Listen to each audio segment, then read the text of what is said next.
Hello, welcome guys. Today in this video, I'm going to show you how to record screen in laptop. So very easy. Firstly, open Camtasia. Firstly, download Camtasia application, and after here, open Camtasia application. If you want to record, so click it. Now running. After recording any activity in screen, so very quickly and best application. If you want to enhance selection, so click it.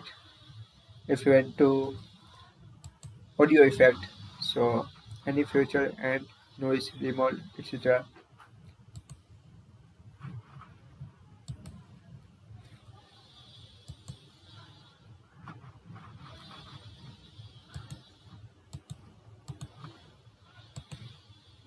Cursor effect,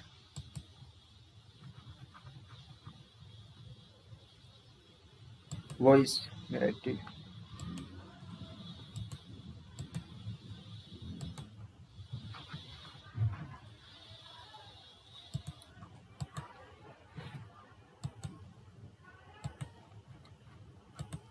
So guys, this is very simple and easy method if you want to record screen in laptop. Thank you for watching this video. Please like, share and subscribe to my channel for latest update, and please comment this video useful or not. Thank you for watching.